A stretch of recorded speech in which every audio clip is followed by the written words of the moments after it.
목사님이 가시면서 설교 주제를 정해주고 가셨습니다. 그래서 당연히 그 교인으로서 순종해야 되고 또 굉장히 시기적절한 말씀이라고 저도 생각했습니다. 오늘 주제는 이단에 대해서 교회가 어떤 태도를 가져야 되는지에 대한 주제입니다. 2012년에 라스 다트라는 그 뉴욕 타임즈 칼럼니스트가 책을 썼는데 베스트셀러가 됐습니다. 종교 부분에서요. 그분의 책 제목은 설교 이야기도 있지만 우리나라가 어떻게 하다가 이단들의 나라가 되었는가, 그런 책 제목입니다. 저자는 로마 카톨릭 교인이고요. 이 사람이 로마 카톨릭 교회와 기독교를 조사했는데 미국은 최근에 계속해서 교회 멤버십이 줄어들고 있습니다. 등록 교인이 계속 줄고 있습니다. 그런데도 리서치 조사만 했다 하면 나는 크리스찬입니다 하는 비율은 절대 변하지가 않는 거예요. 늘면 늘었지 줄지 않습니다. 하나님 믿습니다. 구원이 필요한 걸 인정합니다. 예수님도 믿습니다. 천국도 믿습니다. 그리고 이 사람들이 신약 성경에 있는 저자들도 인용하고 성경 구절도 인용하고, 어떻게 보면 참 크리스찬처럼 보이는데, 그 설배를 할 때 질문을 몇 개를 더 던졌는데 그에 대한 대답은 이단적인 대답들을 다 가지고 있었습니다. 그러니까 이단적인 것과 성경적인 단어가 이렇게 섞여 있는 거죠. 그래서 겉으로 보면은 크리스찬적인 것 같지만 그 내용 실체를 살펴보면 성경에선 도저히 용납할 수 없는 하나님에 대한 견해, 구원에 대한 견해, 예수님에 대한 견해, 사후세계에 대한 견해들을 가지고 있으면서도 본인은 여전히 크리스찬이라고 주장을 하고 있습니다. 그것에 대해서 이분이 책을 썼는데, 미국의 현재 기독교 어떤 현황이라고 할까요? 그렇다는 걸 말씀을 드리고 싶습니다. 한국은 어떻습니까? 한국도 한 달 전에 기독교 타임즈라는 신문사에서 기사를 냈는데 신천지라는 이단이, 아마 들으신 분들 계실 겁니다. 최근 3년 동안 47%가 성장했다고 하네요. 그런데 이 사람들이 전혀 종교가 없는 사람들을 자기네 종교로 귀의시킨 것이 아니라 47%의 대부분은 어디서 갔을까요? 침례교, 장로교, 감리교, 이런 기존의 교회들에서 그쪽으로 간 거죠. 자, 47%가 성장했다고 하면 그만큼 하나님의 나라에 하나님의 교회들에 큰 피해가 있었다는 것을 우리가 알 수 있습니다. 한국에 가보신 분, 우리 윤희선 자매님 혹시 아실지도 모르겠지만 이 신천지가 문제가 아닙니다. 하나님의 교회라는 이단이 있습니다. 이 하나님의 교회는 창시자는 죽었지만 통일교처럼 계속 이어지고 있고 교세가 더 확장이 되어서요, 신천지가 문제가 아니라 하나님의 교회가 지금은 문제입니다. 거기에는 하나님 아버지가 있고 하나님 아들 예수 그리스도가 있죠. 근데 우리에게는 없는 하나님 어머니가 계세요. 그 장길자라는 분이 하나님 어머니죠.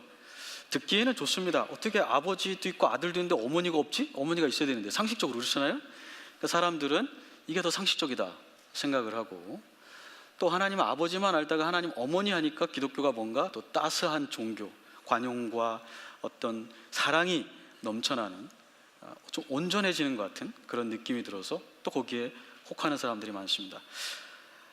어쩌다 그런데 넘어갔을까 싶죠.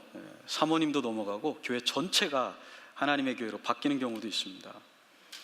어떻게 이런 일들이 생길까요? 어느 하루 아침에 어떤 사람이 갑자기 이단적인 가르침을 듣고 이게 맞다 이렇게 하는 사람은 없습니다. 점점 그 사상에 노출이 되고 익숙해지고 그것을 자기 안에 포용하면서부터 어느 시점이 갔을 때에 이제 클릭이 되는 거죠. 그래서 그 사람이 변하고 그 교회가 완전히 파괴되는 것들이 있습니다. 어느 한순간에 잠깐 사이에 그렇게 변하는 건 아무것도 없습니다. 왜 이런 일이 있을까요? 마태복음 13장에 보면 예수님께서 천국복음의 씨앗들을 알곡을 뿌리셨죠. 그런데 그 자고 났더니 가라지가 자란 거예요. 분명히 우리 주인님은 곡식을 뿌렸는데 이거 가라지가 자란 거예요. 종들이 물어보죠, 주인에게. 어찌 이런 일이 있었습니까? 사람들이 밤에 잘 때 원수가 와서, 원수는 마귀죠, 원수가 와서 곡식 위에다가 가라지를 덧뿌렸다, 이렇게 얘기하십니다.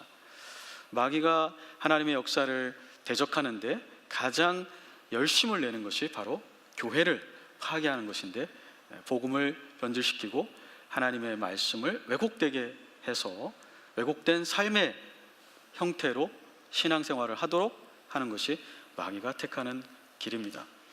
제가 요약해 드렸으니까 한번 집에서 나중에 보시고요. 요점은 이것입니다.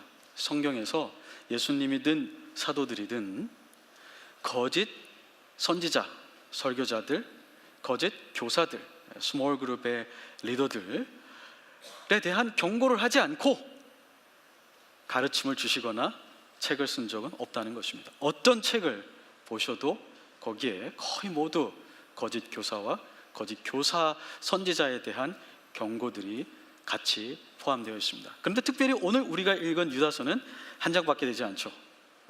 먼저 이 유다서는 가룟 유다가 쓴 건 아닙니다. 혹시 어떤 분들이 가룟 유다는 예수님이 배반했다고 했는데 이런 성경도 썼나 오해하실까 봐.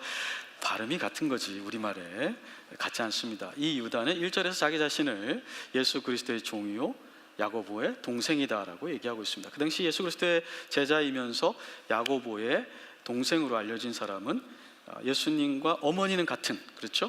마리아는 어머니가 같은 거죠. 근데 예수님은 아버지는, 인간 아버지는 없죠. 그러나 이 유다는 요셉에게서 난 동생입니다. 이 사람이 뭘 원했냐면 3절에 보니까요, 사랑하는 자들아, 우리가 일반으로 받은 구원에 관하여 내가 너희에게 편지하려는 생각이 간절하던 차에, 원래 쓰고 싶은 거는 유다서는 아니었어요. 놀랍지 않아요? 이 성경의 저자가 원래 이걸 쓰려고 했던 건 아니라는 거예요. 원래 쓰려고 했던 주제는 common grace, 누구나 다 받은 똑같은 구원에 대해서 얘기하고 싶었습니다. 유다가 언제 구원받았는지 성경은 얘기하지 않습니다. 저도 모릅니다. 그렇지만 유다나 유다의 편지를 받아야 되는 교회 회중이나 아니면 바울의 서신이나 베드로의 서신을 받았던 회중이나 시간과 장소와 환경은 다르겠지만 같은 게 있어요. 뭐죠? 같은 하나님으로부터 같은 구원자를 통해 같은 믿음의 방식으로 같은 구원을 받았습니다. 이것이 바로 오늘 성경에서 말하고 있는 일반으로 받은 구원. 나이에 상관없습니다. 학력에 상관없습니다. 신분에 상관없습니다. 다 같이 공유하고 같이 경험하고 있는 이 구원의 놀라운 소식에 대해서 본인도 편지를 보내고 싶었습니다. 베드로도 썼고요, 바울도 썼고요, 예수님의 제자들도 썼습니다. 그런데 그렇게 기쁜 복음에 대해서 더 깊이 쓰고 싶던 차에 쓰려고 했었죠. 그 순간에 있었습니다. 그런데 뭔가 변화가 생겼죠. 성도들에게 단번에 주신 믿음의 도를 위하여 힘써 싸우라는 편지로 너희를 권하여야 할 필요를 느꼈노니. 갑자기 왜 이런 필요를 느꼈을까요? 물론 이 성경은 유다가 썼지만 유다 뒤에 성령 하나님께서 이 유다 인간 저자의 마음속에 감동을 주시고 깨달음을 주신 거죠. 아마도 누군가가 유다에게 이 교회에 있던 이 편지를 받아야 되는 회중의 상태를 얘기했을 수도 있습니다. 아니면 유다가 다른 통로로 그 교회의 상황을 알았을 수도 있습니다. 이 교회에 어떤 문제가 생겼을까요? 4절에 보면 가만히 들어온 몇 사람이 있다. 이 가만히 들어왔다는 이 표현이 성경에서는 이단을 표현할 때 쓰는 말이 가만히, 비밀리에, 이런 말입니다. 그래서 유다서와 주제가 같은 베드로 후서 2장 1절에도 교회 안에 들어온 이단들이 멸망할 이단의 사설들을 가만히 끌어들였다, 이렇게 얘기하고 있습니다. 여러분이 유다서를 이해하시기 위해서는 또 베드로 후서 2장도 같이 보시는 게 좋습니다. 같은 시기에 쓰여졌다고 저희가 믿고 있고, 또 주제에 있어서도 타락한 천사와 소돔과 고모라와 발람에 대해서 같은 주제들을 연결해서 얘기하고 있습니다. 차이점이라면 베드로 후서 2장은 그 이단의 그 본질적인 성격에 대해서 더 깊이 충분하게 얘기해주고 있고, 유다서는 그것도 얘기하지만 그걸 부인하지는 않으면서 그걸 전제로 하면서 또 한편으로는 그러면 그런 이단들로부터 우리 교회가 어떻게 우리를 보호하고 이단에 영향받은 사람을 어떻게 섬기고, 우리가 성경 읽었죠. 아까 불 속에 들어가 있는데 그런 것을 이렇게 꺼내어 건져라 이렇게 얘기하듯이 어떻게 사역을 할 수 있을까라는 질문에 대해서 이 유다서는 대답을 해주고 있는 차이가 있습니다. 그런데 여기에 보면 12절에 읽지는 않았지만 그렇게 가만히 들어온 이단들이 기탄 없이는 두려움 없이 아무런 꺼리낌 없이 너희와 함께 먹으니, 교회 안에 있는 진정한 성도들과 함께 먹는다, 애찬을 한다, 펠로십을 한다는 것입니다. 아마 성경 공부도 예배도 식사의 교제도 같이 했을 것입니다. 그리고 그들이 단순히 거기에서 어떤 예배자로만 남아있지 않고 자기 몸만 기르는 목자, 아마 어떤 리더십까지도 교회에서 취했던 것 같습니다. 이제 이들로 인해서 이 유다가 관심을 갖고 있는 교회 회중에게는 심각한 문제가 생겼습니다.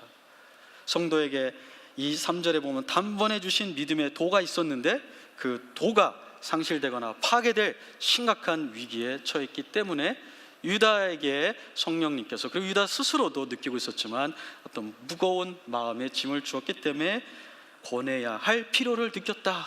그렇게 할 수밖에 없었다. 수동태입니다. 내가 그렇게 할 수밖에 없게 어느 힘에 의해서 몰려지게 되었다라고 얘기하고 있습니다. 원래 쓰려고 한 것은 아니지만 성령님께서 유다에게 더 교회에게 시급한 주제를 쓰게 하신 것이고 유다는 거기에 아멘으로 순종했던 것입니다.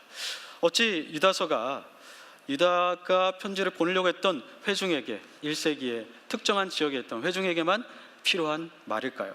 그랬다면 이 성경에 들어오지 않았을 것입니다. 성경에 들어왔다는 것은 어느 지역, 어느 때에 있던 교회이든지 반드시 이 말씀을 주의 깊게 받고 이 말씀으로부터 교훈을 받아서 이 말씀이 경고하고 있는 그런 지경에 나아가지 않도록 해야 된다는 의무감을 우리에게 주고 있는 것입니다.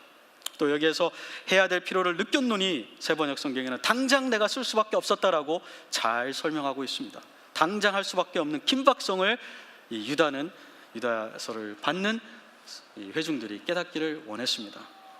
목사님, 저는 그렇게 살아오면서 가끔 우리 집에 여호와 증인도 오고 몰몬도 좀 가끔 오긴 했지만 그렇게 이단에 심각한 그런 거 느끼지 못했습니다. 이것이 나에 무슨 상관이 있습니까?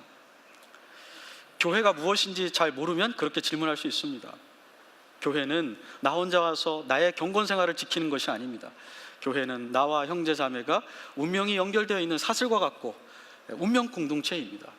내가 괜찮다 하더라도 우리 교회 누군가가 잘못된 가르침, 이단적인 가르침, 이단의 사슬에 얽매이게 되면 그 고통과 그 전염의 파급은 제가 속해 있는 교회, 결국 저에게도 파급이 오게 되는 것입니다. 달라스에도 2012년, 14년부터 아까 말씀드린 한국의 이단들이 활동을 한다고 합니다. 안타깝게도 몇 개월 전에는 달라스에 있는 한 큰 교회에서 이단들 중에 한 무리가 와 있다가 어느 정도 교회에 있다가 몇 가정을 데리고 나아가는 일이 있었습니다. 그래서 달라스에 있는 목사님들이 경계해야 되겠다. 그래서 오 목사님이 저에게 우리도 지금 교회가 막 부흥하려고 하는데 우리 교회라고 예외는 아니죠. 설교를 해 주십시오. 부탁하신 것입니다. 여러분, 서울에 가시면요, 며칠 전에 보니까 서울이 세계에서 두 번째로 공기가 안 좋다고 그러더라고요. 여러분이 아무리 정직한 사람, 여러분이 아무리 진실한 사람이라도 입을 벌리는 순간 하늘 아래에서 다 호흡하는 것입니다. 우리가 살고 있는 이 땅, 우리가 살고 있는 이 시대가 특별히 이 악한 마귀와 그의 세력들이 교회를 파괴하기 위해서 악한 가르침들, 거짓된 가르침들을 퍼뜨리고 있기 때문에 여러분 혼자 거룩한 신앙을 유지한다고 해서 그것이 하나님이 원하시는 교회의 삶은 아니라는 것을 생각하시기 바랍니다. 왜 교회가 함께 연합해서 이것을 맞서 싸워야 할까요? 오늘 제목이 믿음을 위해 힘써 싸우라. 유다가 주는 우리의 가장 중요한 교훈이죠. 물러서지 말고, 침묵하지 말고, 겁내지 말고 맞서 싸워라. 뭘 위해서요? 지키기 위해서요. 그렇죠? 그래서 21절에 보면 우리가 읽은 성경에 하나님의 사랑 가운데서 너희 자신들을 지켜라. 싸워서 지켜야 되는 것입니다. 그런데 이것이 왜 함께 해야 되고 중요한 것이냐면 우리가 며칠 전에 텍사스에서 교통사고가 있었습니다. 어느 교회가 교회 차를 가지고 성도님들을 데리고 이동하는 중에 픽업 트럭과 부딪혔죠. 그래서 13명이 주님께 갔습니다. 혼자 운전하고 사고가 나면 그 사람 개인의 문제이지만 교회가 교회 차로 단체로 이동을 할 때 사고가 난다면 그 피해는 이루 말할 수가 없습니다. 사탄이 이 교회를 무너뜨리기 위해서 거짓된 가르침들을 계속 침투하고 사람들의 생각과 마음과 철학과 문화 속에 하나님의 말씀에 대적하는 마음들을 심고 유혹하고 있기 때문에 교회가 이러한 잘못된 가르침에 문을 열어놓게 되거나 교회 리더 중에 누군가가 그러한 가르침에 유혹을 받게 된다면 제가 속해 있는, 저와 생명의 공동체를 이루고 있는 이 교회 안에서 받는 피해는 이루 말할 수 없을 것입니다. 따라서 이 주제는 교회를 이루고 있는 우리 모두에게 필요한 주제입니다. 나는 신학교 다니지 않습니다. 나는 성경 가르치지 않습니다. 신학교를 다니던 성경을 가르치던 가르치지 않던 상관없이 우리는 한 운명 공동체로서 한 배를 타고 있고 한 버스라고 예화를 들 수 있다면 한 방향을 향해서 가고 있습니다. 사고가 날 때 무관한 사람은 없습니다. 물론 우리가 지금 현재 한우리교회가 이런 문제가 있기 때문에 이 말씀을 필요로 하는 것은 아닙니다. 물론 유다서를 받은 회중은 필요로 했죠. 그리고 베드로 후서도 마찬가지였습니다. 현재 우리가 이 문제 때문에 하는 것은 아니지만 우리가 백신이라는 것은 미리 맞아서 이제 앞으로 있을 수 있는 그런 바이러스를 대항할 수 있는 힘을 키우는 것이거든요. 그래서 우리가 하나님의 말씀으로 혹시 그런 일이 없었다면 준비하는 유익이 있을 것이고, 또 과거에 여러분 중에 저는 알지 못하지만 우리가 기독교의 어떤 한 형제 자매로 인정할 수 없었던 그런 모임 중에 간혹 있었던 분도 있을 수 있습니다. 거의 모든 교회에 과거에 어느 일정 순간, 대학생 때, 고등학교 때, 아니면 최근에, 아니면 나는 아니라도 우리의 가족 중에 아버지, 어머니, 동생, 사촌들, 할아버지, 할머니 중에 우리가 성경적인 기독교의 신앙이라고 인정할 수 없는 그러한 단체에 속한 분들이 아마도 다 있을 것입니다. 개인적으로도 저는 이 말씀이 우리에게 큰 유익을 줄 것이라고 믿고 있습니다. 싸운다라는 말은요, 세 가지 형태로 사용되었습니다. 군인이 전쟁에서 싸울 때, 내 땅을 지키고 쳐들어온 원수들을 물리치기 위해서 전쟁할 때 쓰는 단어, 싸우라. 또 하나는 운동선수가 상을 받기 위해서 상대방과 함께 겨루는 겁니다. 있는 힘을 다해서 해야 됩니다. 에너지를 집중해야 됩니다. 상은 한 사람에게만 돌아갑니다. 내가 이 경기에서 진다면 나에겐 상은 없는 것입니다. 받아야 될 상을 잃어버리게 되는 것입니다. 또한 이 단어는 법정에서 싸운다, 서로가 송사하는 거죠. 누가 진짜인지 누가 가짜인지 입증하기 위해서 최대한의 바른 자료, 사실을 가져다가 심판대 앞에서 누가 진실을 말하고 있는지 가릴 때 쓰는 단어입니다. 공통점은 무엇일까요? 전쟁을 하던, 경기를 하던, 법정에서 싸우던 집중해야 된다는 것입니다. 시간과 에너지를 그것에 모아야 한다는 것입니다. 한눈을 팔면 안 됩니다. 딴 생각을 하면 안 됩니다. 이것을 준비하는 사람들은 한 마음이 되어야 됩니다. 군인들 한 마음으로 싸워야 됩니다. 한 적을 향해서 싸워야 됩니다. 선수들, 코치와 감독과 관중이 하나가 되어야 됩니다. 법정에 갔을 때 나를 변호해 주는 사람과 내가 하나가 되어야 합니다. 한 마음으로 힘써 싸우지 않으면 승리하지 못할 수도 있다는 것을 암시하고 있습니다. 교회사에서 우리가 이것을 여러 번 봅니다. 이단의 어떤 그런 사슬에 의해서, 가르침이나 실행에 의해서 교회가 없어지기도 하고, 유력한 교회의 리더가 평생 이단의 앞잡이가 되어서 죽는 것을 보게 됩니다. 물론 저는 개인적으로, 그리고 우리 교회가 믿고 있는 신앙은 참으로 구원받은 성도는 마지막까지 배교한 상태에 남아있을 수 없다고 믿습니다. 회개하고 주님께 돌아올 것을 우리가 믿습니다. 그리고 끝까지 회개하지 않고 배교한 상태에서 죽는다면 그것은 원래 그가 한 번도 진정으로 거듭난 적이 없었지만 종교적인 삶의 모습만을 가지고 있었다고 생각을 하고 있습니다. 그러나 끝까지 배교한 상태로 남지 않고 끝까지 배교한 상태로 있어서 지옥에 가지 않는다 하더라도 그것이 우리에게 괜찮은 것은 아닙니다. 거짓된 가르침에, 이단적인 사슬에 직간접적으로 영향을 받으면 받을수록 그 받은 정도에 따라서 나의 신앙과 교회의 신앙은 파괴될 수밖에 없는 것입니다. 그래서 유다는 싸우라, 힘써 싸워라, 있는 힘을 다해 싸우십시오, 혼자가 아니라 같이 해야 된다고 얘기하고 있습니다. 그러나 두려워하지 마십시오. 1절에 보면 우리는 예수 그리스도를 위하여 하나님 안에서 보호받고 있습니다. 지키심을 받고 있다. 우리가 지금 그렇게 지킴을 받고 있습니다. 또 24절에 읽진 않았지만 능히 너희를 보호하사 거침이 없게 하시고 너희로 그 영광 앞에 흠이 없이 기쁨으로 서게 하실 이 주님이 오시는 그때 우리를 보호해 주실 거라고 얘기하고 있습니다. 그때까지 보호해 주실 겁니다. 그러면 보호해 주신다는데 왜 우리 보고 또 싸우라고 하실까요? 그렇죠? 하나님이 보호해 주시겠다고 했으면 그냥 그걸로 끝나는 거 아닙니까? 그거 믿으면 되는 거 아닙니까? 믿어야 하지만 이 구원에는 하나님의 선택과 하나님의 주권과 하나님의 약속이 있지만, 또 한편으로 하나님의 부르심에 우리가 책임감 있게 반응해야 되는 것도 이 복음의 내용에 있습니다. 그렇다고 해서 우리의 반응이 구원을 만들어내거나 우리의 구원을 보존하는 것은 아니지만, 구원의 창출과 구원의 보존에 하나님의 은혜로 시작되고 유지되는 것이지만, 하나님은 인간 없이 인간을 구원하지 아니하시고 인간을 구원하십니다. 지정의를 갖도록 창조하셨고, 지정의를 가진 인간이 책임감 있게 하나님의 부르심에 응답하고 하나님의 계속적인 성화의 역사에 순종함으로써 하나님의 은혜를 더 깊이 경험하기를 원하시는 것입니다. 사도행전 27장에 보면 하나님께서 이제 로마로 압송되는 바울에게 이렇게 주의 천사를 보내서 얘기하십니다. 풍랑을 만나서 배가 파손되겠지만 너와 여기 있는 사람들의 생명은 보존할 것이다.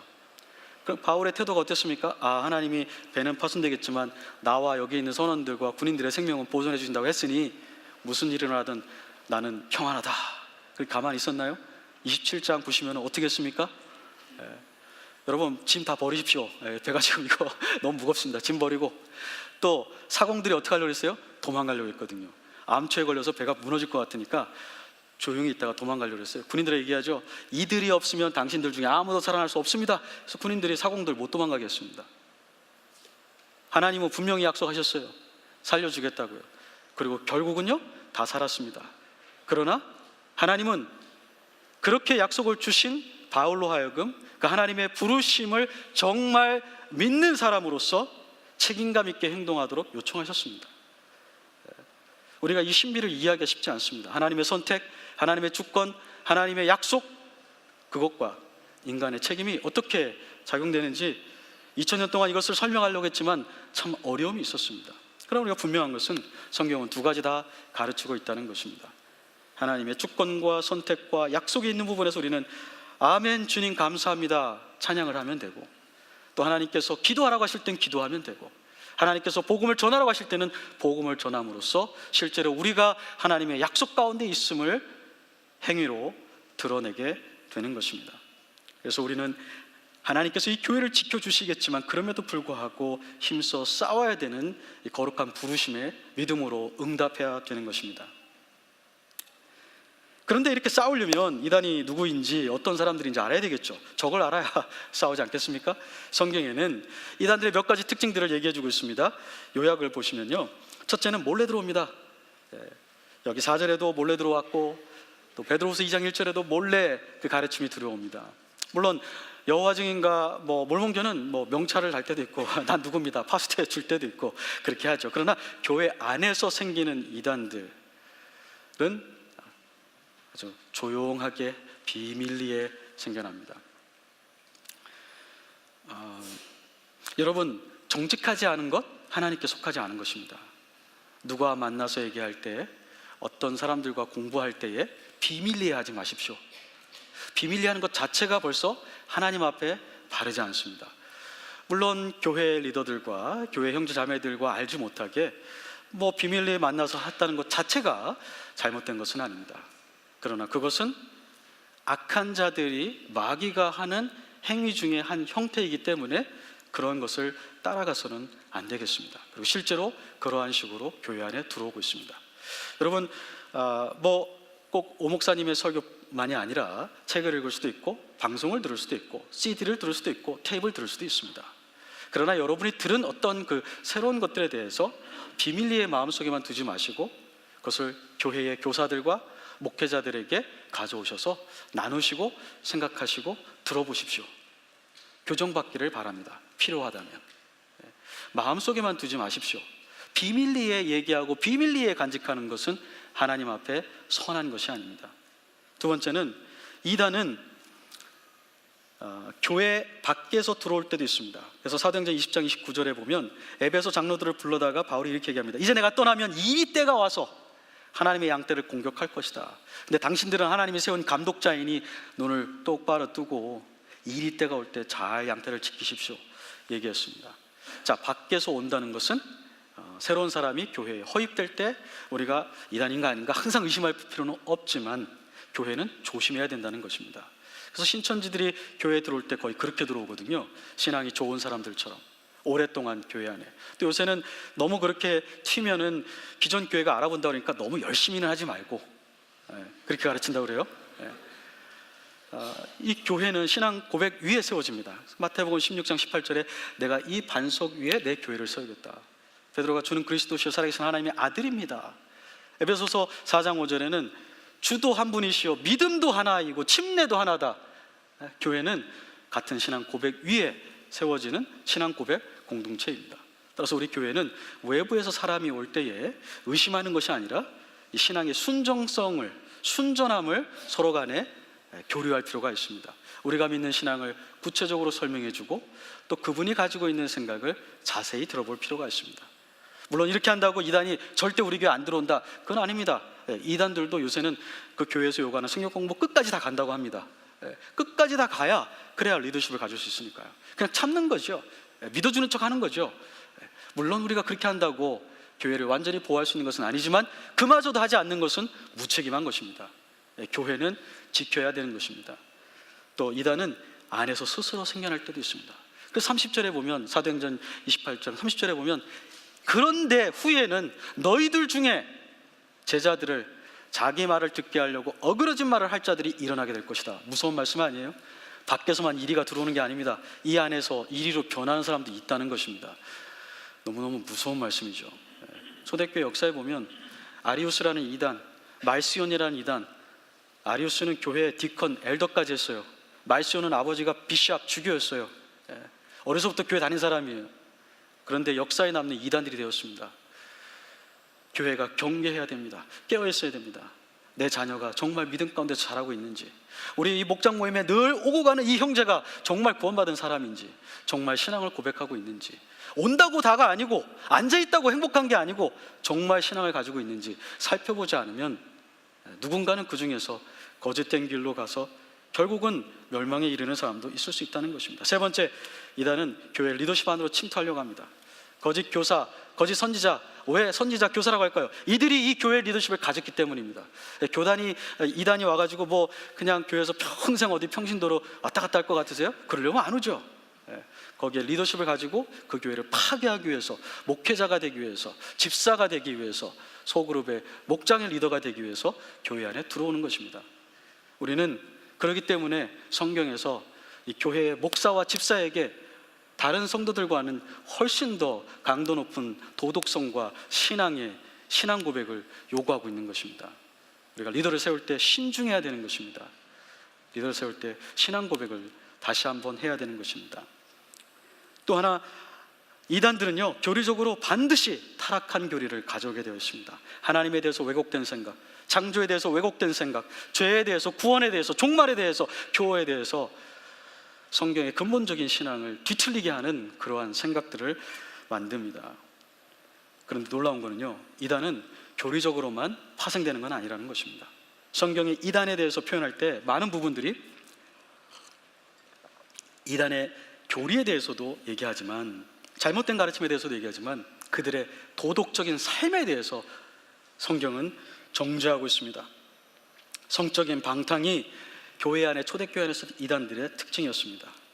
아주 음란해집니다. 음란한 걸 대단치 않게 생각합니다. 성적인 죄를 짓고도 담대한 마음을 가지고 있습니다. 죄가 아니라고 생각합니다. 동성연애만 죄가 아닙니다. 배우자 이외의 성관계를 갖는 것도 마땅한 죄임에도 불구하고 관용을 베풀기 시작합니다.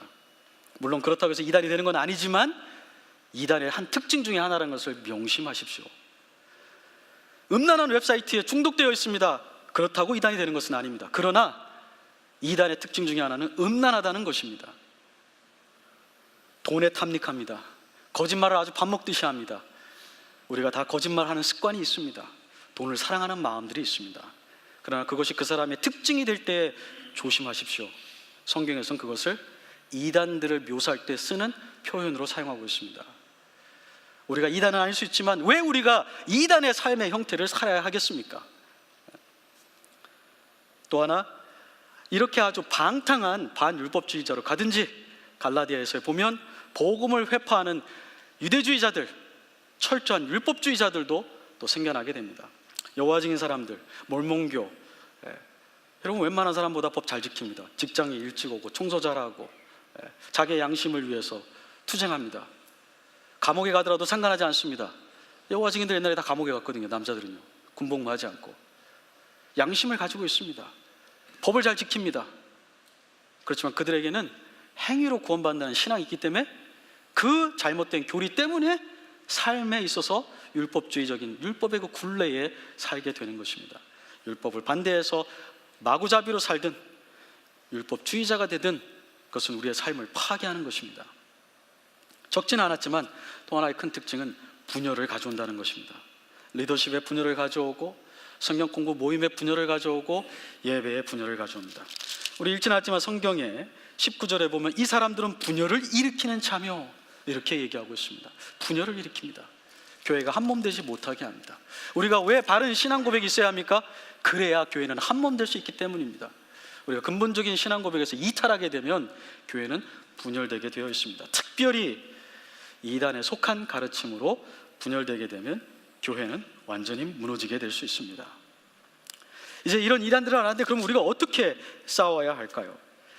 두 가지 방법을 유다는 우리에게 알려주고 있습니다. 20절과 21절에서는요 너희 자신을 지켜라 그렇게 얘기하고 있습니다. 그래서 우리가 이단과 싸우기 전에 우리 자신을 잘 지켜야 이단과 싸울 수 있습니다. 이단과 정말 잘 싸우기 위해서는 우리 자신을 잘 지키는 것이 한편으로 이단과 싸우는 것입니다.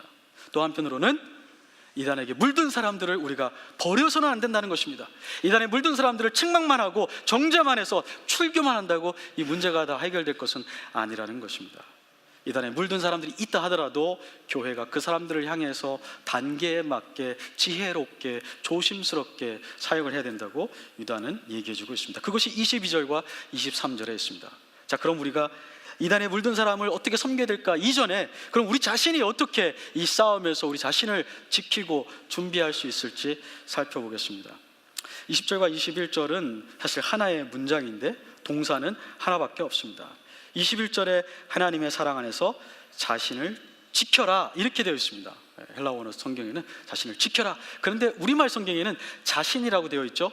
원어에는 여러분 자신들입니다. 단체입니다. 그래서 지금 유다는 개인에게 어떤 가르침을 주려고 하는 것이 아니라 개인이 속해 있고 개인이 연합되어 있는 교회 공동체 전체에게 단체적으로 이 교훈을 주는 것이고 그 목적은 개인뿐만 아니라 그 개인이 속해 있는 단체 전체가 이 가르침대로 행동하기를 원하고 있습니다. 오늘 이 말씀에 예외되는 사람은 아무도 없습니다. 너 자신을 지켜라. 지키는 것이 사탄과 이 거짓된 가르침과 싸우는 데에서 승리하는 길이라고 말해주고 있습니다. 어떻게 지키는 걸까요? 그것은 세 가지 방법이 있습니다. 20절과 21절의 첫째는 지극히 거룩한 믿음 위에서 자신을 건축하는 것입니다. 세운다는 것은 건축한다라는 의미입니다. 우리 자신들을 함께 건축해 가고 성령 안에서 기도하고 장차 나타날 종말에 있을 우리 주 예수 그리스도님의 그 국률하심을 사모함으로써 우리 자신들을 건축함으로써 우리가 서로 성령님 안에서 기도를 함께 함으로써 함께 우리에게 오실 공동의 구세주 그분의 국률을 함께 소망함으로써 우리는 하나님의 사랑 안에서 우리를 지킬 수 있게 된다는 것입니다. 좀 특이하죠.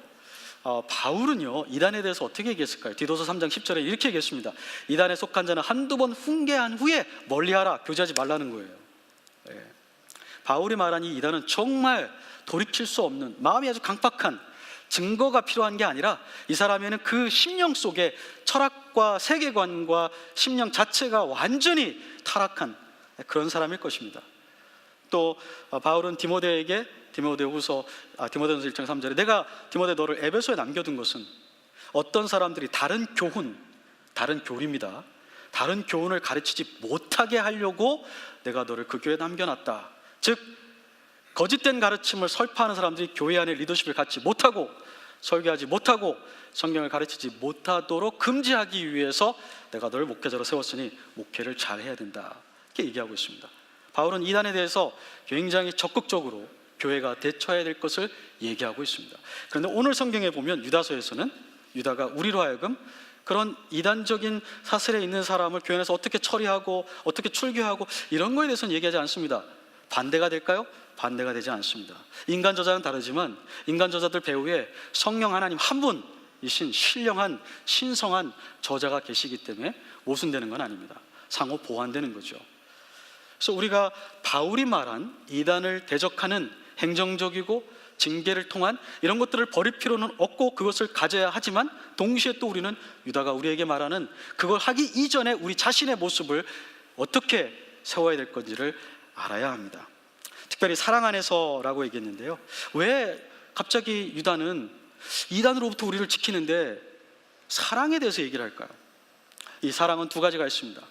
하나님이 우리에게 주시는 하나님 자신의 사랑이 있고, 그 사랑에 반응해서 하나님의 사랑을 받으면 우리도 뜨거워져서 우리도 하나님을 사랑하게 됩니다. 본문에서는 이 두 가지를 다 얘기하고 있습니다. 하나님이 우리에게 주시는 사랑 안에 머물러 있지 않으면 어떤 결과가 생긴다고요? 우리를 지킬 수 없습니다. 교회를 지킬 수 없습니다.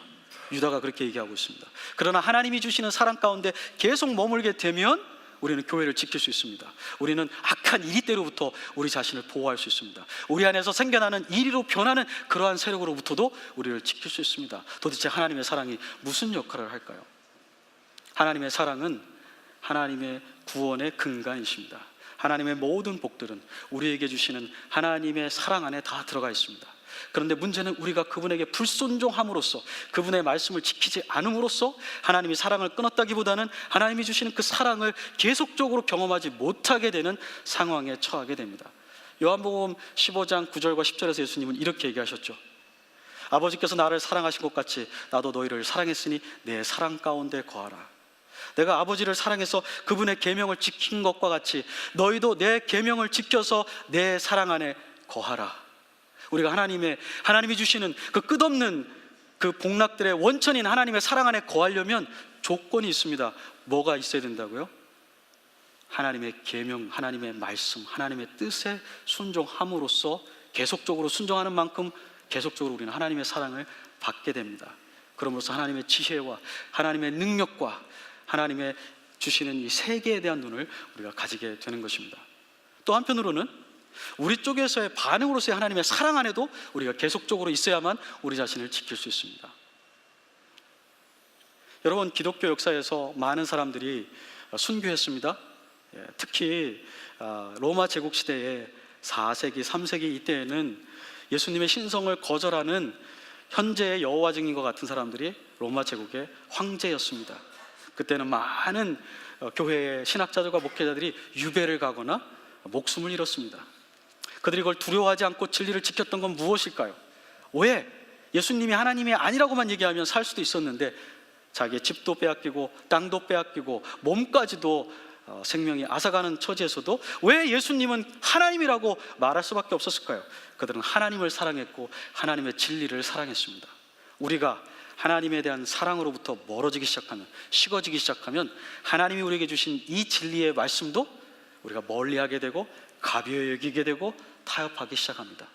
그래서 유다는 우리로 하여금 그 무엇보다도 우리를 지키기 위해서는 하나님이 주시는 사랑 가운데 순종함으로 거하고 그 반응으로 우리도 하나님에 대해서 계속적으로 그분을 사랑해서 우리의 온 몸과 마음과 힘과 뜻을 다해 그분의 말씀을 사랑하고 그분의 품성을 사랑하고 그분의 구원의 계획과 약속을 사랑함으로써 우리 자신을 악한 자들로부터 지키라고 그렇게 얘기하고 있습니다. 그런데 하나님의 사랑 가운데 거하기 위해서, 그를 통해서 우리를 지키기 위해서 세 가지 방법, 아까 말씀드렸지만 첫 번째는 바로 지극히 거룩한 믿음 위에 우리 자신을 세우는 것입니다. 자, 믿음 위에, 그리고 이 믿음을 거룩하다고 했습니다. 거룩은 하나님께 속한 것입니다. 하나님께로 온 것은 다 거룩한 것입니다. 하나님을 향한 것은 다 거룩한 것입니다. 하나님을 위해서 예비된 것들은 다 거룩한 것입니다. 그런데 거룩한 믿음이라고 했는데요, 이 믿음은 무엇일까요? 나는 하나님 안 믿다가 이제 하나님 믿습니다 하는 그 믿음일까요? 행위일까요? 여기에서 믿음은 3절에 있는 믿음, 성도에게 단번에 주신 그 믿음과 같은 믿음입니다. 다른 믿음을 얘기하고 있는 것이 아닙니다.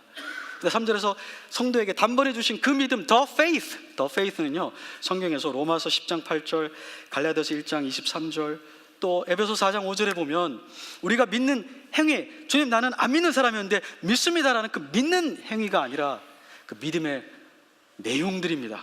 근본적으로 우리가 고백해야 되는 복음의 내용들입니다.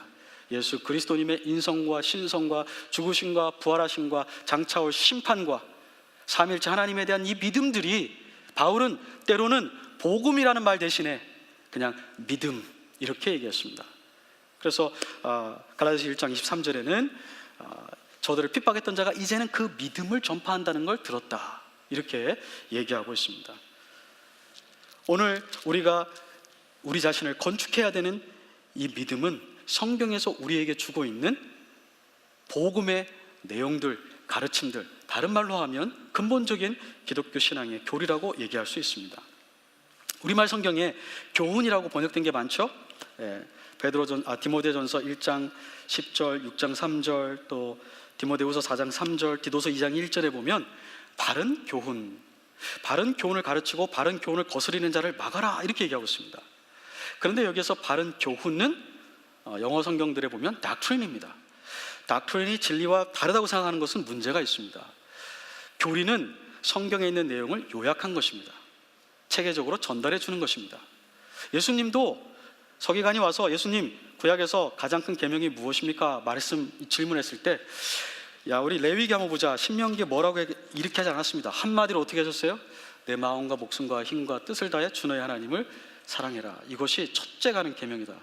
그리고 물어보지도 않았는데 둘째로 가장 큰 계명은 이와 같이 내 이웃을 사랑하는 것이다. 이 첫 번째 계명과 두 번째 계명은요, 민수기에 있고 레위기에 있는 말씀입니다. 흩어져 있어요. 근데 주님께서는 그 구약의 수많은 명령들 중에 가장 중요한 것과 가장 중요한 두 번째를 정리하셔서 우리에게 한 문장으로 주신 것입니다. 교리라는 것은 성경에 있는 방대하게 흩어져 있는 내용들을 체계적으로 모아서 질서정연하게 우리가 믿을 수 있도록 증거해 주는 것입니다. 따라서 교리가 문제가 아니라 그 교리가 성경적이냐 비성경적이냐, 이것이 문제이지, 교리 자체에 대해서 여러분들이 거부감을 갖는 것은 우리 교회를 세우는 데 있어서 건강하지 않습니다. 이단과 대적하는 데 있어서 건강하지 않습니다. 지킬 수 없습니다. 이단과의 문제는 경건성의 문제가 아닙니다. 이단과의 문제는 어떤 것을 믿느냐의 문제입니다. 우리가 바른 교훈을 믿어야 되는데요, 바른 교훈이라고 표현된 것이 사실은 이 바르다 하면은 correct, right, 이런 생각이 들죠. 그런데 영어 성경 가지고 계신 분들은 sound doctrine, sound teaching, sound lesson 이렇게 되어 있습니다. 이 sound라는 말이 원래는 그 의학 용어예요. 건강하다, 병들었다의 반대로 쓸 때 건강하다, 이런 말입니다. 그래서 바울이 말하고 있는 교회가 신앙을 고백하고 그 위에 우리를 스스로 함께 단체적으로 세워 나가야 되는 것은 영혼을 살리는, 교회를 살리는 건강한 가르침, 건강한 성경의 내용들 위에 건축하라는 것입니다. 그럼 목사님, 병들게 하는 가르침도 있습니까? 있습니다. 그러니까 건강한 가르침이라고 바울이 얘기했죠. 병들게 하는 교리가 있습니까? 있습니다. 그렇기 때문에 교회에서는 함께 성경을 읽고 함께 기도하고 함께 배움으로써 건강한 것을 바로 세우고 병든 것을 버리고자 하는 것입니다. 물론 병든 가르침을 받았다고 단번에 죽거나 다 죽는 것은 아닙니다. 그러나 평생 마비가 되는 사람도 있고 평생 꼭 필요한 인체의 기능이 마비되는 사람도 있습니다. 오래 산다고만 중요한 게 아니죠. 죽지 않는다고만 중요한 게 아닙니다. 건강하게 살아야 되는 것입니다. 할 수 있다면, 하나님이 허락하신다면. 그래서 교회에서의 가르침은 건강한 가르침이어야 돼요. 그것이 구원에 대한 것이든 구원에 대한 것은 아닌 성도의 삶에 대한 것이든 또는 교회에 대한 것이든 하나라도 다 건강한 가르침 위에서 교회가 세워져야 우리가 하나님이 주시는 사랑 가운데 계속적으로 거하게 되고 우리는 하나님을 계속적으로 더 사랑함으로써 우리를 지키게 될 것입니다. 두 번째, 성령으로 기도하라고 얘기하고 있습니다. 왜 성령 안에서 기도할까요? 성령 안에서 기도하는 건 방언 기도다. 물론 여러분들이 오순절 교회 가면 그렇게 들을 수도 있습니다.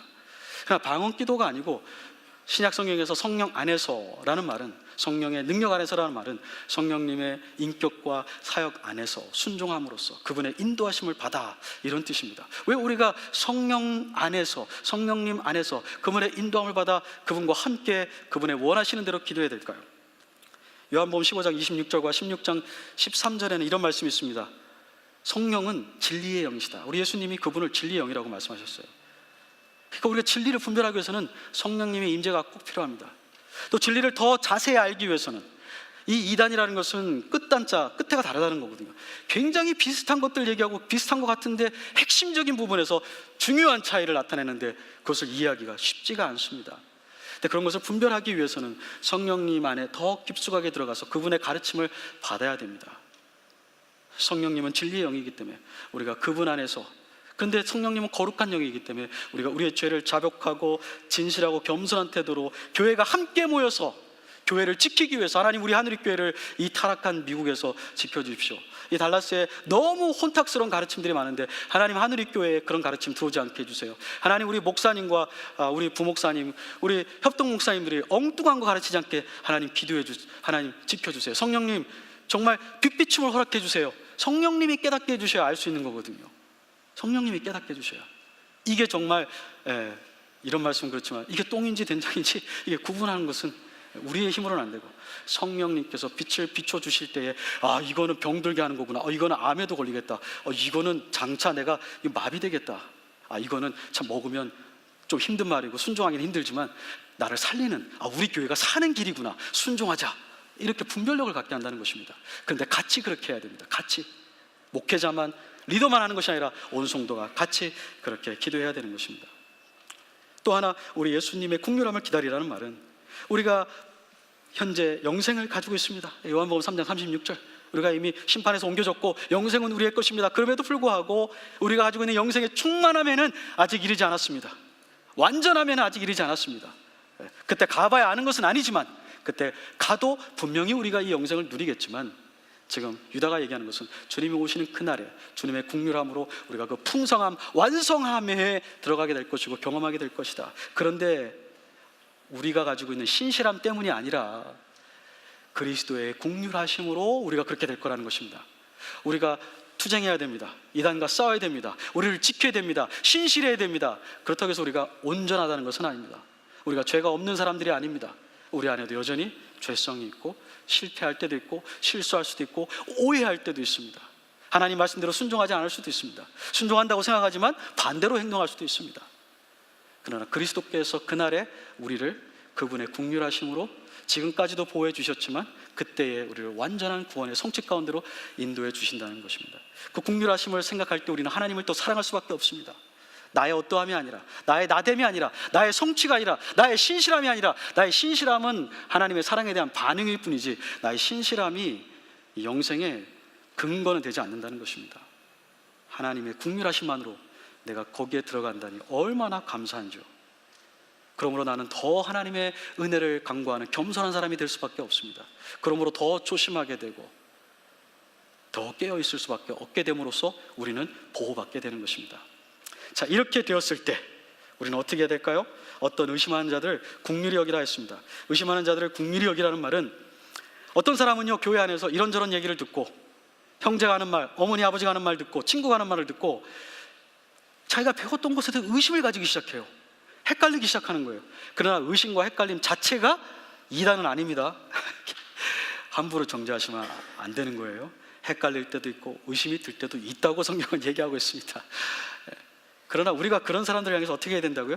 국률을 가져야 됩니다. 그래서 갈라디아서 6장 1절에는 형제 중에 너희 중에 누가 죄를 짓는다면, 물론 의심하는 것 자체가 죄는 아니겠지만 원칙은 이겁니다.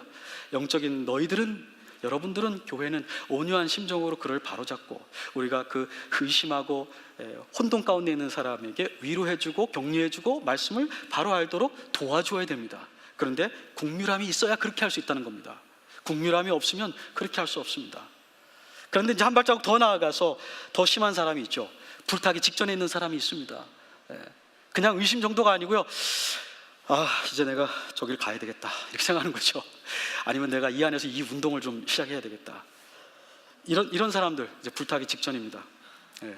회개하지 않으면 영원한 멸망밖에 없어요.